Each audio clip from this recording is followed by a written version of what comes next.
안녕하세요. 아침TV 하경숙입니다.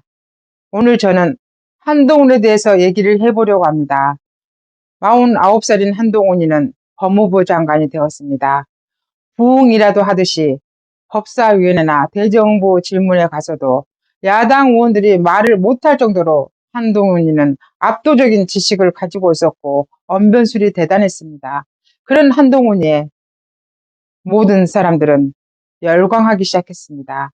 저는 카타르시스를 느꼈습니다. 정말 너무 좋았습니다. 그런 한동훈이는 승승장구를 하였고 드디어 국민의힘 비상대책위원장이 되면서 총선을 지휘하게 되었습니다. 근데 우리가 볼 때 정말 이해하지 못하는 것은 대통령이었습니다. 대통령은 그때 하필이면 최상병 특검을 강력히 거부하더니 거기에 주역이라는 이종섭 전 국방부 장관을 호주 대사로 임명해버린 겁니다. 그리고 갑자기 의료개혁을 한다면서 2,000명을 증원하겠다고 선언을 해가지고 의료계의 반발을 일으켰습니다. 이런 일련의 사태를 보면서 참 이상하다고 느꼈는데 국민의힘은 폭망해버렸습니다. 겨우 108석만을 건진 겁니다. 그러면서 한동훈의 인기는 더 식을 줄을 몰랐고 당대표가 드디어 되었습니다. 저도 내심 당대표가 되길 바랬습니다. 근데 문제는 그때부터였습니다. 당대표가 된 한동훈이는 이상한 행동을 하기 시작했습니다. 내부 총질을 하기 시작한 겁니다. 야당과 이재명에 대해서는 한마디도 하지 않고 대통령과 김건희에 대해서만 열심히 총질을 해댔습니다. 그러면서 둘이 굉장히 사이가 안 좋다는 걸 적나라하게 보여주기 시작했고 대통령실은 당선된 의원들을 초청을 했는데 한동훈이를 빼고 했네 이런 거 하면 또 한동훈이가 가면은 혼자서 엘리베이터 타고 내려가는 모습은 대통령이 정말 쪼잔해 보였습니다. 왜 한동훈이를 포용하지 못하나? 왜 같이 가지 못하나? 오히려 대통령에 대한 비난이 컸습니다. 그러다가 12월 3일 계엄령을 선포했습니다. 계엄령을 선포를 하고 나니까 한동훈이가 제일로 먼저 국회에 가서 야당과 함께 계엄령 해제를 선언했습니다. 거기까지는 그래도 봐줄만 했습니다. 그런데 이재명이도 꺼내지 않는 내란을 한동훈이 입에서 먼저 나오기 시작했습니다. 이건 내란이라고 했습니다. 그러더니 더 나가서 탄핵을 주장하기 시작했습니다. 근데요, 대부분의 국민들은 탄핵에 대한 트라우마가 있습니다. 박근혜에 대한 탄핵, 그리고 아무 죄가 없었다는 그 생각에 온몸을 치를 떨고 있는데 또 우파 대통령은 탄핵을 시켰단 말입니까? 여기에 대한 반발이 생기기 시작했습니다. 저도 안 된다고 생각했습니다. 절대로 탄핵은 안 되고 하야도 안 된다고 저는 주장했습니다. 많은 사람들이 그렇게 생각하기 시작했습니다. 그러니까 한동훈이가 한 발 물러서서 또 말장난을 했습니다. 탄핵은 아니고 질서 있는 퇴진. 이제 스스로 하야하라 그겁니다.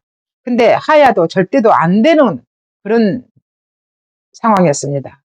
정말로 우파가 대통령이 되면은 항상 하야를 해야 되고 탄핵을 당해야 됩니까? 이래서 안 된다고 주장했던 겁니다. 그런데 자기가 생각한 이해로 계엄에 대한 국민적인 반발이 컸습니다. 며칠 있다가 대통령은 직을 포함해서 모든 걸 당에 맡기겠다고 했습니다. 기다렸다는 듯이 한동훈은 한덕수 총리를 불러서 기자회견을 했습니다. 오늘부터 대통령은 애교권 박탈, 국군 통수권 박탈 이런 식으로 발표를 했습니다. 한덕수 총리는 아무 말도 하지 않고 언론적인 이야기만 하고 인사도 안 받고 쌩 하고 들어가 버렸습니다. 그러자 이재명이가 반발했습니다. 이까진 게 뭔데 대통령을 대행한다는 거야 한마디로 말도 안 돼. 그러면서 반발하기 시작했고 미국 대사관에서 질문을 했습니다. 지금 북한이 쳐들어온다면 우리는 누구와 의논하지? 한덕수 총리도 한동훈이도 자격이 안 됐던 겁니다. 반발이 컸습니다. 대통령이 업무를 계속 보라고 엄청난 반발이 있었습니다.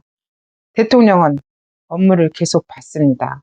그러자 민주당과 야당이 이재명이 탄핵을 추진했습니다. 1차 탄핵 때는 북중러를 멀리하고 한미를 가까이 한 게 탄핵의 이유였습니다. 부결됐습니다. 그러자 야당은 일주일마다 탄핵을 계속 추진하겠다고 겁박을 주기 시작했습니다. 1차 탄핵이 부결되고 나서 한동훈에 대한 거센 반발이 있었습니다. 거기에 못 이겨서 한동훈이는 자의가 아닌 타의로 대표직을 상실하게 되었습니다. 대신 권선동이가 원내대표를 맡게 되었고, 권선동이는 탄핵은 당론으로 반대한다. 하지만 들어가서 표를 행사하라고 했습니다. 그는 다시 말해서 탄핵을 찬성하라는 뜻입니다. 결국은 2차에서 반란표가 나왔고 탄핵은 통과되었습니다. 12.12 담화에서 대통령은 왜 계엄령을 선포했는지 발표했습니다. 두 가지 이유였습니다. 선관위가 의심스러운 행동을 많이 했고 부정선거란 말도 많이 나오고 해서 시스템을 점검하고자 했다. 국정원이 하려고 했으나 안 됐고 감사원도 하려고 했으나 안 됐다. 선관위가 강력하게 반대해서 할 수가 없었다. 두 번째는 간첩이다. 중국 간첩이 너무 많아서 간첩죄로 처벌하고자 신설해달라고 요구했으나 야당의 반대로 간첩죄 신설이 안 됐다. 그 간첩죄가 중국 간첩을 잡을 수가 없다고 합니다. 이걸 야당이 반대했다고 해요.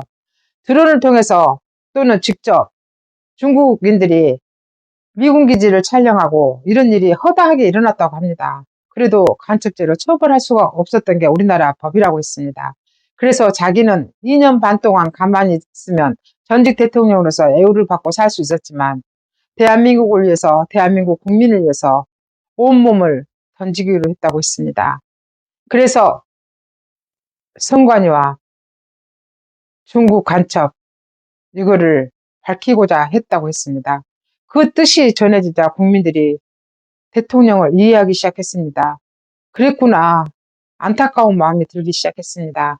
그래서 윤석열 대통령을 지키는 게 대한민국을 지키는 거다.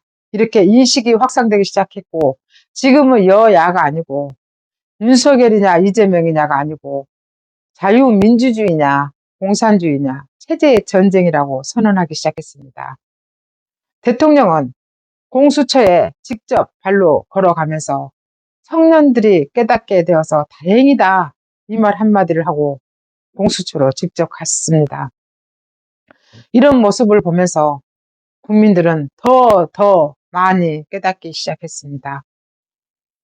문제는 계엄령을 선포한 뒤에 국가기관인 공수처와 검찰, 특수본, 경찰, 국수본이 광란의 춤을 추었습니다. 서로 대통령을 내란죄로 체포하겠다고 난리를 치고 있었습니다.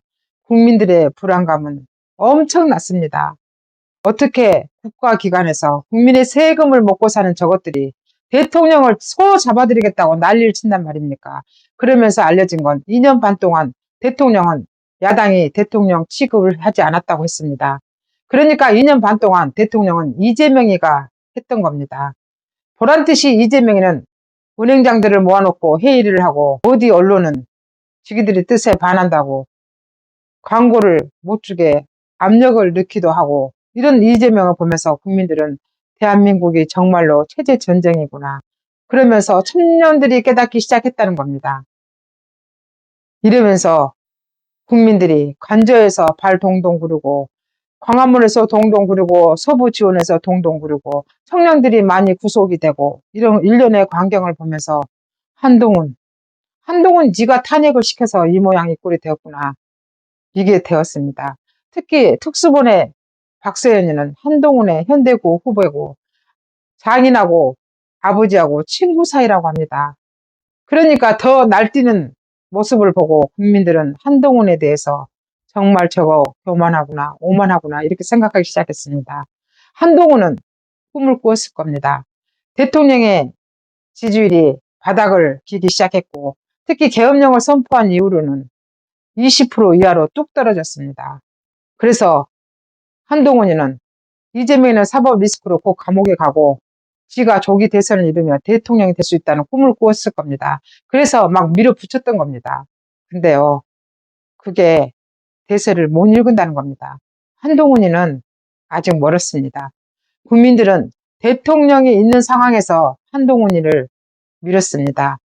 그 상황에서 한동훈이가 정말로 대통령이 되고자 했다면 탄핵을 온몸을 바쳐서 막았어야 했습니다. 대통령이 지를 홀대하고 지를 괄시를 했지만 탄핵을 막아주는, 그리고 앞에서 적극적으로 막아주는 한동훈이는 정말로 멋있게 보였을 겁니다. 부동의 대선 후보자 1위를 차지했을 겁니다. 근데 욕심이 목구멍까지 찬 한동훈이는 대통령을 쫓아내기에 급급했습니다. 그런 한동훈의 모습을 보고 국민들은 등을 돌리기 시작했습니다. 한 딸이라고 주장했던 사람들도 요즘은 앞장서서 한동훈이를 욕하기 시작했습니다. 한동훈의 욕심이 보였고 대한민국을 무너뜨리는 그 한동훈의 모습을 보았기 때문입니다. 많은 사람들은 한동훈이냐 윤석열이냐가 아니라 체제를 지키려고 노력을 하고 있습니다. 자유민주주의 국가인 대한민국을 지키고자 했습니다. 근데 한동훈이는 지 욕심만 차린 겁니다. 대한민국 사람들은 종중과 종북을 증오합니다. 그런데 한동훈이는 종중이라는 말도 나오고 있습니다. 대한민국은 절대로 한동훈이를 용서하지 않습니다. 지금 이유도 없이 수사도 하지 않고 기소를 해버린 박세현이, 그러면 한동훈이가 대통령 될 줄 알았지? 어림도 없습니다. 한동훈이는 절대로 대통령이 될 수가 없습니다. 저는 단언컨대 대선은 2027년이라고 생각합니다. 그렇지만 불행히 조기 대선이 이루어진다면 한동훈이는 절대로 대선 후보가 될 수 없다는 거 자신 있게 말씀드립니다. 대통령 등에 칼을 꽂은 한동훈, 배신자의 낙인이 찍힌 한동훈은 절대로 안 됩니다. 이번 탄핵 사건을 계기로 한동훈이는 4가지를 잃어버렸습니다. 한동훈이를 향한 민심을 잃어버렸습니다. 한동훈이를 믿음을 잃어버렸습니다. 한동훈을 전적으로 신뢰한 신뢰를 잃어버렸습니다.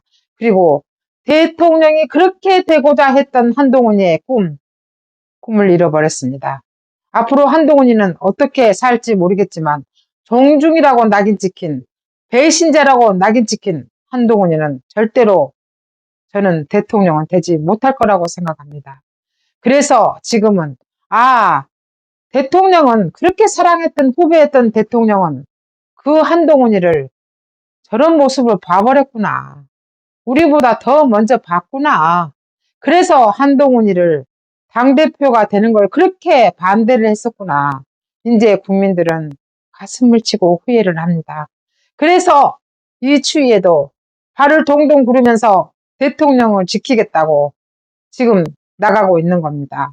대통령도 끝까지 싸우겠다 했고 국민들도 끝까지 싸우겠다는 대통령을 믿고 따라가겠다고 합니다. 지금은 체제의 전쟁입니다. 한동훈이 니까짓 게 뭔데 대한민국을 무너뜨리려고 해? 니까짓 게 뭔데 자유민주주의를 무너뜨리려고 하냐고. 네 말솜씨, 현란한 말솜씨에 이제는 더 이상 국민들이 속지 않는다는 거. 저는 지금도 한동훈이를 믿고 따르는 사람이 있다면 정신 차리라고 말씀드리고 싶습니다. 이제 니들이 아무리 선동을 해도 안 된다는 거. 위드 훈이가 아무리 선동을 해도 안 된다는 거. 니들은 꼭 알아야 된다고 생각합니다. 지금까지 진실을 알려드리는 아침TV 하경숙이었습니다.